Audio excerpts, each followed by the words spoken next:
Hey guys, welcome back to my channel. My name's Jessica Ward King, also known as the Stigma Crusher. And here on this channel, we deal with issues of mental health and mental illness from my twin perspectives as a person with lived experience of bipolar 2 disorder, as well as a person with a PhD in experimental psychology. Sound like your jam? You are more than welcome here. Please remember to hit that subscribe button, and if you would like to be notified each and every week when I post, hit that notifications bell as well. Remember to like if you like this kind of content and share widely. We'd love to add folks to our little community here. And with that, let us start stigma crushing for this week. So this week is National Addictions Awareness Week. And I really wanted to stigma crush this one because addictions are still so very, very stigmatized. Addictions are actually a mental illness. They are part and parcel of living with a human brain and the human condition, and not the moral failing or weakness that we have long seen them for. There are reasons why one person, that can have a response to alcohol, drugs, or problem behaviors that becomes a substance or addictions issue. And other people can have similar experiences and not have addictions issues with those substances or behaviors. And so it's really important to stigma crush this one because so many people are not getting help because of the stigma associated with it. People, in our culture seem to think that it is a moral failing or a weakness to be addicted to drugs, alcohol, cigarettes, marijuana, to be addicted to problem behaviors like gambling or sex. And there are differences in the brain of people that struggle with addictions or substance use problems. There are differences in the way that folks, their genetics and the way that they're brought up. It's just like any other mental illness. There are also treatments that can help a person that is struggling with substance use or addictions issues. So one thing that we note from research that's going on in the brains of people that struggle with substance use or addictions is the rewards pathway, the dopamine pathway. So the dopamine pathway in the brain is the thing that gets activated when something is highly rewarding, when something is highly desirable. So it could be in response to a drug, like let's say cocaine, where the drug is ingested and then it goes to work on that dopamine pathway, making you feel great, making the brain actually crave to have it again. And most people have that experience of the dopamine pathway being put into action when something like a drug is ingested. But for some folks, that's a really exaggerated response, and they find themselves that they're physiologically or even psychologically craving that experience once again. And in a lot of cases, it's the brain itself actually craving that. And it gets translated, no doubt, it gets translated into psychological dependencies as well. So, for example, there are some drugs of abuse, like marijuana, that you don't really physiologically become addicted to, or at least a lot of the research is showing that it's more a psychological addiction. It's more craving the high. It's more craving the experience. Depending on the experience that one has with that drug and where it's taken and when it's used, and if it, for example, relieves pain or relieves some of the stress or tension of another mental illness, you can get a very behavioral dependency or addiction to a drug or to a behavior. That's one of the reasons as well why self-harm can be addicting, is a psychological dependence, but also a physiological release. So there are things happening in the body that make a person seek out that drug or that behavior again and again and again. And you can be quote unquote addicted to a variety of substances or behaviors. But what we really see is that there's that reward pathway gets activated in the brain, and it gets overactivated and makes you really go after that experience again and again. So what am I talking about when I'm talking about behaviors? Well, I've mentioned already gambling behaviors. They can very easily turn into addictive behaviors, because you really do get that, you have the experience and you get the reward, the monetary reward. There's also, very much, if you've ever been into a gambling establishment like a casino, there are a lot of behavioral things that go on in there. So the lighting up, the sound of ching ching ching the money, the way that the machines or the games are designed and are purveyed in those establishments really do speak to having the person want to seek that experience again and again.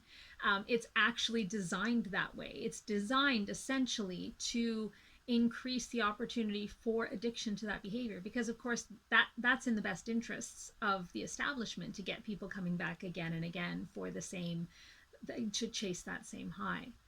Another feature of both behavioral and physiological, like, based addictions, is that there is a tendency to want to go bigger and bigger. So you get used to the small experiences of rewards, and you're going for bigger and bigger experiences. So while you may be very excited on your first trip to a casino to win the $10 on your little one-armed bandit there, it very quickly gets that $10 is kind of commonplace, and you're really wanting to go for $100, and you're really wanting to go for $1,000, and you're willing to chase it quite far to get that. It's the same with drug dependency, that at first a smaller dose may be all that you need, but as gradually your body gets more used to it, you are chasing higher and higher um, dosages of that drug in order to get the high that you are chasing. And that can get very dangerous very quickly. I mean, that's why there are crises in terms of the opioid epidemic, in terms of, lacing drugs with fentanyl, which is very, very physiologically depending, causing dependency, but is also very, very capable of causing overdose in not very large doses. So there are a lot of issues with addictions, in terms of what the brain is doing and what the mind is doing and what the body is doing, and that it can get very, very serious very, very quickly. We tend to think of things as well, like addiction to sex, and so a person be seeking that high again and again, and even when it's very risky. So wanting sex is a normal experience of an adult human, but seeking it even when it's risky, when there's problems with sexually transmitted infections, that you're not taking precautions, you're seeking it outside of a coveted relationship, and it's causing problems in your life. That's when we start to say, hang on, this is a problem behavior, an addictive behavior perhaps, that needs to be treated. So there's that aspect too of addiction. So it really is only considered a mental illness when it starts causing problems in your daily life. And that's the case with all mental illnesses. You can have a certain level of anxiety or a certain level of sadness and disinterest, but it's not affecting your life. It's not affecting you. It's possibly relatively short-lived. And so we wouldn't say that those normal human experiences are problems or mental illnesses. The same is true when you are consuming substances or chasing behaviors that could potentially become problematic, but aren't. They're not now for you. They're not a problem. They're not considered then a problem behavior or an addictive behavior. Now, sometimes the issues can be more long-reaching. So, for example, with nicotine addiction, you will find that there's risks to health.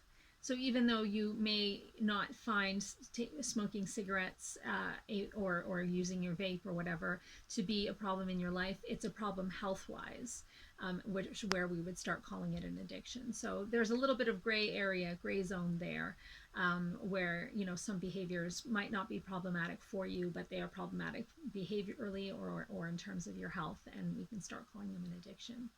But really what the problem is here is not with defining what is or is not.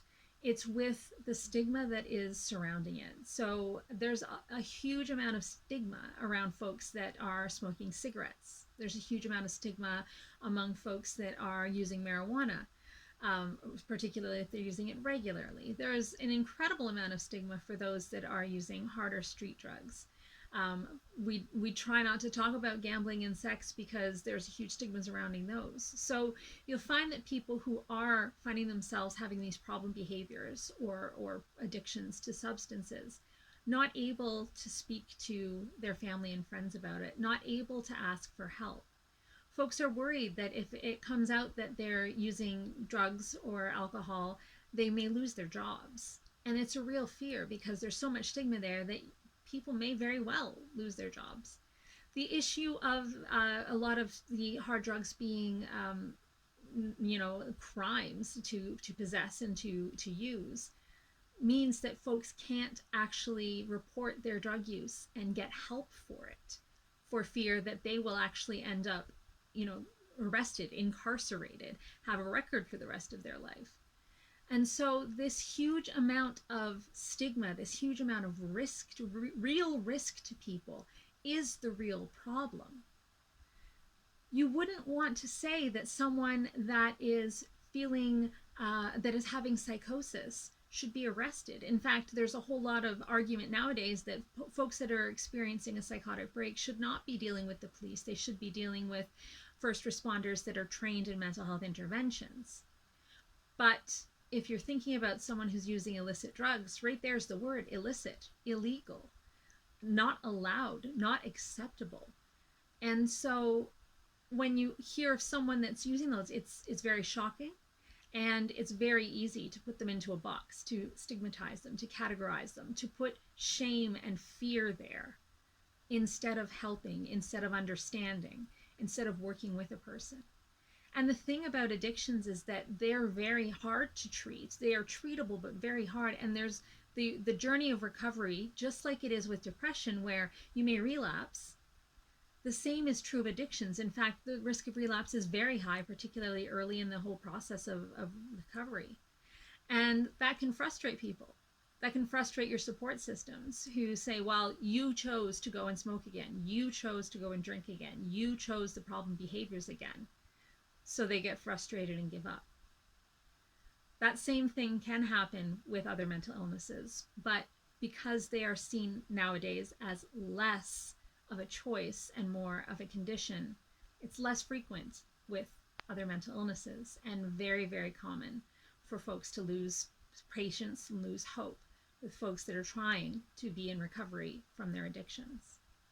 So this is absolutely critical. We need to change the way we're thinking. We need to change the way we're talking about addictions and problem dependencies. We need to decriminalize those folks that are struggling with addictions. Sure, criminalize the folks that are making it, selling it, cutting it with fentanyl to make it more addictive. Criminalize that. But for folks that are actually struggling with the addiction and trying to get help, there shouldn't be that criminal element. Now, I'm no lawyer, I'm no justice person. I don't know what that would look like or how that would happen. But it's a step that we need to take. And then there's that much more psychological step that we all need to take to treat addictions as a mental illness, because they are, and to support people that are in recovery and trying to get help.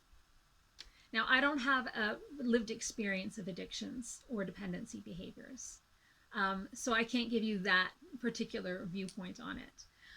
But I can give you my most earnest impression, and that, the stigma is not acceptable for addictions either. They are mental illnesses, and addictions, the stigma needs to be crushed. It needs to be crushed at every possible opportunity and regularly. If you have an experience of addictions in your life that you'd like to share, I'd love to hear about it in the comments below. And that could be your experience as a person with addictions or as a person loving someone with an addiction. Addictions are actually quite common. They're incredibly common, in fact. And if you don't think you know anyone with a drug addiction, you do. Someone that's addicted to cigarettes, to alcohol, to other street drugs, to marijuana, to problem behaviors, you know several. It's just that they're so stigmatized, they're in hiding. So do take a look at your friends, do take a look at your life, and see where you can support someone with an addiction, where you can be that hope that other people can't be, because they're seeing it as something shameful and fearful. And it's, not just this week, not just in National Addictions Awareness Week, but ongoing. We really need to fight for this one, because people are losing their lives, they're losing their livelihoods, but more importantly, they're losing their lives to addictions. And it doesn't have to be this way. So that's it. I guess it's kind of a public service announcement for this week on National Addictions Awareness Week. But I really do feel passionately about this, and I'd love to hear your points of view as well. That's it for me. So take care this week, and I will look for you in my next one. Bye. Stigma Crusher.